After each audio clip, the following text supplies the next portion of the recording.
বাইরে হালকা উত্তরে হাওয়া আর দুপুরে রোদে বসে যদি পাতে পড়ে ধোঁয়া ওঠা গরম ভাত আর এই জিভে জল আনা মসুর ডালের চচ্চড়ি, তবে শীতকালটা যেন পুরো জমে যায়। সাধারণ ডাল তো রোজই খান, আর চলুন আমাদের সাথে আমাদের রান্নাঘরে, যেখানে খুব সাধারণ উপকরণে তৈরি হবে অসাধারণ স্বাদের এক রেসিপি। নমস্কার বন্ধুরা, স্বাগত জানাই আমাদের চ্যানেলে। তো চলুন শুরু করি। প্রথমেই আমি এখানে মসুর ডাল নিয়ে নিয়েছি আধ বাটি, যেটা আমি ভালো মতো ধুয়ে আধ ঘন্টা ভিজিয়ে রেখেছিলাম। আর নিয়েছি কুচনো পেঁয়াজ, রসুন, কাঁচা লঙ্কা আর টমেটো। আর এখানে আলুগুলো আমি ঝিরিঝিরি করে কুচি করে নিয়েছি। আর নিয়েছি ধনেপাতা।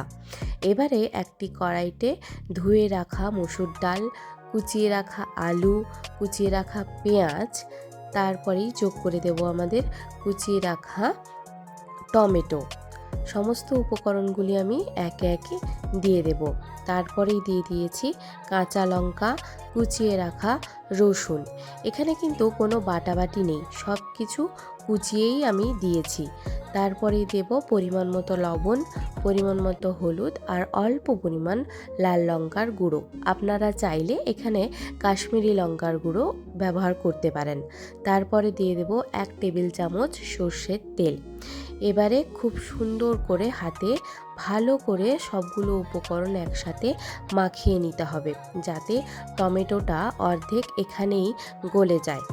খুব ভালোভাবে সমস্ত উপকরণ মাখিয়ে নেওয়ার পর যোগ করে দেব আমি এখানে জল। যে বাটিতে আমি ডালটা নিয়েছিলাম সেই বাটিরই 2 বাটি পরিমাণ আমি এখানে জল দিয়ে দেব।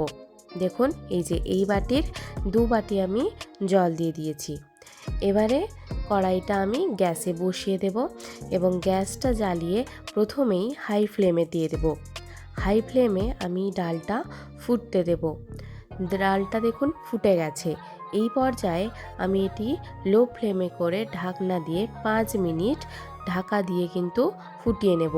দেখুন 5 মিনিট পর ঢাকা খুলে আপনাদের দেখাচ্ছি। এই যে ডালটা প্রায় অর্ধেক সিদ্ধ হয়ে এসছে, আর আলুটা কিন্তু সিদ্ধ হয়ে গেছে, আর টমেটোগুলো গলে গেছে। আর 5 মিনিট মতো সিদ্ধ করে নিলেই ডালগুলো পুরো কিন্তু আমাদের সেদ্ধ হয়ে যাবে। তো এই যে দেখুন, আর 5 মিনিট পর আমাদের ডাল চচ্চড়িটা ঠিক এই পর্যায়ে এসেছে। এবারে ডাল, আলু সমস্ত কিছুই আমাদের ভালো মতো কিন্তু সেদ্ধ হয়ে গেছে। এই পর্যায়ে আমরা কি করব, গ্যাসের ফ্লেমটা হাইতে করে দেব, যাতে জলটা তাড়াতাড়ি সোক হয়ে যায়। এখানে কিন্তু না আমরা ডাল বেশি পাতলা করব, আর না তো বেশি গাঢ় করব। বেশি গাঢ় করলে ভালো লাগে না, আর বেশি পাতলা থাকলেও ভালো লাগে না। এবারে নামানোর আগে উপরে ছড়িয়ে দেব 1 চামচ মতো কাঁচা সর্ষের তেল আর শীতের স্পেশাল রাজা ধনেপাতা। ধনেপাতাটা দিলে কিন্তু এই ডাল চচ্চড়ির স্বাদ দ্বিগুণ বেড়ে যায়। ব্যাস, তৈরি হয়ে গেল আমাদের জিভে জল আনা শীতকালীন মসুর ডালের চচ্চড়ি। গরম গরম ভাতের সাথে এই রেসিপিটা একবার ট্রাই করে দেখুন। বাড়ির সবাই আপনার রান্নার ফ্যান হয়ে যাবে নিশ্চিত। যদি আজকের এই সহজ রেসিপিটি আপনাদের ভালো লেগে থাকে, তাহলে অবশ্যই একটি লাইক ও বন্ধুদের সাথে শেয়ার করে আমাদের এই চ্যানেলটি সাবস্ক্রাইব করে আমাদের পাশে থাকবেন। সবাই ভালো থাকবেন, সুস্থ থাকবেন। নমস্কার।